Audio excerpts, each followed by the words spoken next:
এখন ডিজেনারেটিভ কেসটাই তো আমাদের দেশে ট্রিটমেন্ট হয়। তো ক্ষয় যেটা হয়ে গেছে বিভিন্ন কারণে হয়, তার মধ্যে পুষ্টি একটা বড় কারণ। ব্রেন পর্যন্ত সিগন্যাল এবং এখান থেকে ট্রাঙ্কুলাইজার দেয়, অনুভব ক্ষমতাটা কমায় দেয়। কারণ এই ক্ষয় বন্ধ করার জন্য কি ড্রাগস পদ্ধতি যেটা আমরা নেই সেটা কি সম্ভব? হ্যাঁ, ড্রাগস যদি নেই তাহলে ওরা ড্রাগস যেটা দেয় মানে ট্রাঙ্কুলাইজার দেয়। ট্রাঙ্কুলাইজার ট্রাঙ্কুলাইজার কিন্তু এই ব্রেনের যে অনুভব ক্ষমতাটা কমায় দেয়। ট্রাঙ্কুলাইজার দিলে কিন্তু আপনি ভাববেন যে আপনার সহজে দ্রুত পতনটা হচ্ছে না। যতদিন ট্রাঙ্কুলাইজার বা ট্রাঙ্কুইল করছে বা শান্ত করে রাখছে ব্রেনটাকে, তখন আপনার স্ট্রেসটা কমে যাচ্ছে। কারণ স্ট্রেসের যে হরমোনগুলো সেগুলো বন্ধ হয়ে থাকে এবং আপনার এই সফটওয়্যারটা পতন হওয়ার যে মেকানিজমটা সেটা বন্ধ হয়ে যায়, সেটা সাময়িকভাবে স্টপ হয়, অনুভূতি থাকে না। এটা অনেকটা অবশ করে দেওয়ার মতো। দেখেন না যে হয়তো এখানে অপারেশন করবে এই নখ, তাহলে এটা ইঞ্জেকশন দিয়ে এটা অবশ করে দিল, দিয়ে এটা কাটিয়ে ফেললো, বোঝাই গেল।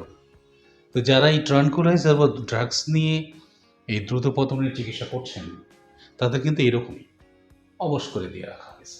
আবার যখন ড্রাগস খাওয়াটা বন্ধ করে দিবেন আবার সেই দ্রুত পতন চলছে। তার মানে রোগটা ভালো হলো না। কিন্তু আপনি দেখাইছেন বড় বড় মেডিকেলে, দেখাইছেন অনেক ডিগ্রিধারী ডাক্তার, কিন্তু কি দিয়েছে তারা দিয়েছে ড্রাগস। ফলেই কিন্তু এই দ্রুত পতনের ব্যাপারটা ভালো হয় না। এবং ফাইনালি অনেকগুলো সাইড ইফেক্ট হয়েছে। সেটা হলো যখন আপনাকে ট্রানকুইল করতে করতে তার সাবসাইড করতে করতে একসময় ব্রেনটার কাজ করে না, ব্রেন মানে ফ্যাগ হয়ে পড়ে, মানে অবশ হয়ে পড়ে, চিন্তা শক্তি কমে যায়, লস অফ মেমোরি, ব্রেনের ধারণ ক্ষমতা কমে যায়, মেজাজ খিটখিটে হয়ে পড়ে অথবা অবশ হয়ে পড়ে, ডিপ্রেসড হয়ে পড়ে, মুডটা চেঞ্জ হয়ে যায়। এগুলা বিভিন্ন কারণ এবং অন্যান্য side effect, kidney side effect, liver side effect আছে। আলটিমেটলি বডির ইমিউনিটিও কমে যায়। তাহলে অনেকগুলো বোনাস সাইড এফেক্ট পাচ্ছেন এবং রোগটাও কিন্তু দ্রুত পতনটা কিন্তু আপনারা ভালো করতে পারছেন না। সাময়িক ট্রিটমেন্ট নিচ্ছেন, অনেকগুলো পরীক্ষা নিরীক্ষা করছেন, কাজ হচ্ছে না। এটাকে কাজ করতে হলে আপনাকে ডিজেনারেটিভ এই বা ক্ষয় হওয়া এই রোগটা দূর করতে হবে। তো দূর করতে হলে আপনাকে রিজেনারেশন করতে হবে। কি করতে হবে? রিজেনারেশন মানে কি? তৈরি করা। যে ক্ষয় করে ফেলেছেন, হাত দিয়ে হোক অথবা পুষ্টিহীনতায় হোক অথবা হাত দিয়েও পুষ্টিহীনতা, দুটার কারণেই হোক, এই সেলগুলো আবারও তৈরি করতে হবে। তৈরি করে দিলে আবারও সেই এগুলা জোড়া লেগে যাবে এবং এখান থেকে একটা শক্ত ধরনের সিগন্যাল প্লে করবে আপনার গোপনম দিয়ে। তখন আপনি কিন্তু পার্মানেন্ট একটা ইস্যু পাবেন, পার্মানেন্ট একটা এই সমাধান পাবেন দ্রুত পতনের অথবা ইরেকটাইল ডিসফাংশন, একই ঘটনা। এবং লস অফ লিবিডো মানে আপনার ইচ্ছা শক্তিও বেড়ে কিন্তু যাবে। এই কয়েকটা কারণেই কিন্তু এই একই সাথে একই কারণে আসে। তো রিজেনারেটিভ হচ্ছে একটা মারাত্মক ধরনের চিকিৎসা ব্যবস্থা। এটা দ্রুত পতনের অত্যন্ত কার্যকর এবং পার্মানেন্ট কার্যকর। যদিও একটু যেগুলো ইউজ করা হয় সেগুলো সেফটি মেডিসিন ইউজ করা হয়, এগুলো ড্রাগস না, বিদেশি মেডিসিন ম্যাক্সিমামে।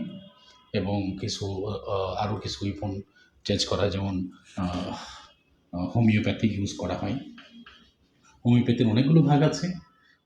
এর সাথে আমরা আকুপ্রেশার যেটা আকুথেরাপি, এটা ইউজ করা হয় এবং আপনার মেডিটেশন ইউজ করা হয় অথবা ডায়েট ডিসিপ্লিন ইউজ করা হয়।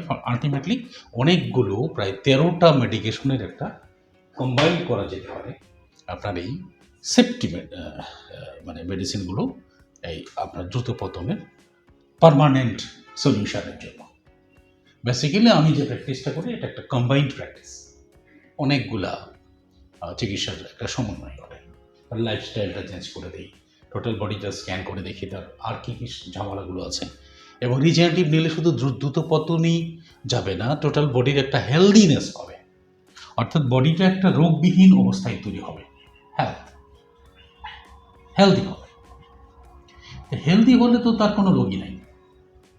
এবং এই যেটা আমি আবারও বলি বারবার, জাপান বলেন, কোরিয়া বলেন, চায়না বলেন, মালয়েশিয়া বলেন, এগুলোর ম্যাক্সিমাম তারা চেঞ্জ হয়ে গেছে এবং তাদের গড় আয়ুও বেড়ে গেছে, তাদের যৌন জীবনটাও অনেক লঙ্গারিং এবং একটা সুস্থ জীবনযাপন করতে পারে, অ্যাক্টিভ লাইফ লিড করতে পারে। তো আজকের টপিকটা আশা করি বুঝতে পেরেছেন যে আমরা দ্রুত পতনে পুরুষের চিকিৎসায় আমরা ড্রাগস দিয়ে করব নাকি রিজেনারেটিভ করব। ড্রাগসের বেনিফিট, রিজেনারেটিভ বেনিফিট দুটোই আমি বর্ণনা করেছি। আশা করি রিজেনারেটিভ নিয়ে টোটাল জাতিটাকে ড্রাগসের সাইড এফেক্ট থেকে মুক্ত হয়ে আসতে পারবেন এবং রিজেনারেটিভের এই ছোঁয়াতে ইয়াঙ্গার লাইফ লিড করতে পারবেন। স্লোগান হচ্ছে জীবন যতদিন যৌবন ততদিন, জীবন যতদিন সুস্থতা ততদিন, নো ড্রাগস। অবশ্যই রিজেনারেটিভ সুস্থতার মূল চাবিকাঠি। সবাই ভালো থাকুন, সুস্থ থাকুন। আসসালামু আলাইকুম রহমতুল্লাহ।